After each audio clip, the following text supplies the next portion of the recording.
اچھا، اب اس کے بعد جو خاص طور پر قبولیت نماز میں رکاوٹ بننے والا جو گناہ ہے، ان کے اندر ایک سر فہرست ایک گناہ ہے غیبت کا گناہ. یہ اگر کوئی شخص غیبتیں روزانہ کرتا چلا جا رہا ہے تو علامت عدم قبولیت نماز و اعمال ہے. اس کا مطلب ہے نہ اس کے اعمال قبول ہو رہے ہیں نہ اس کی نمازیں قبول ہو رہی ہیں، کیونکہ روایت میں پیغمبر نے فرمایا کہ وہ غیبت کرنے والے شخص کی 40 روز تک نماز اور روزہ وغیرہ قبول نہیں ہوتا مگر یہ کہ اہل غیبت اس سے راضی ہو جائیں، یعنی وہ معاف کر دیں. اور باقاعدہ ایک روایت ہے جو آیت اللہ ناصر مکارم شیرازی کی آفیشیل ویب سائٹ کے اوپر بھی موجود ہے. روایت تو کافی بڑی ہے کہ جس میں پیغمبر اسلام نے اپنے ایک صحابی معاذ سے ایک طویل حدیث بیان کی،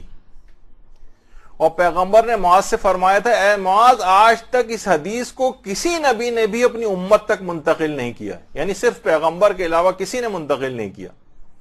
اور فرمایا معاذ اگر تم اس حدیث کو حفظ کر لو گے تو ساری زندگی اس سے نفع اٹھاؤ گے، اور حفظ نہیں کرو گے تو تم پر خدا کی حجت تمام ہو جائے گی. وہ یہ ہے کہ خدا نے آسمانوں کی خلقت سے پہلے 7 فرشتوں کو خلق کیا ہے. دیکھیے پیغمبر فرما رہے ہیں فرشتے ان کی اعمال لکھتے ہیں، اور جب اعمال کو لے کر آسمانوں کی طرف جاتے ہیں تو آسمانوں پر موجود فرشتے ان کے اعمال کو لے کر پاک و صاف اور شفاف بناتے ہیں، یعنی جو کمی ہوتی ہے اس کو پورا وغیرہ کرتے ہیں.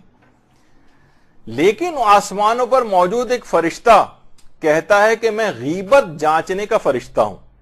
غیبت کا فرشتہ ایک الگ سے آسمانوں پر ہے، وہ اس کے تمام، اور کہتا ہے وہ فرشتہ کہ اس شخص کے جو تمام نیک اعمال تم لے کر آئے ہو جس میں غیبت بھی شامل ہے، اس شخص کے منہ پر اس کے تمام اعمال جا کر دے مارو،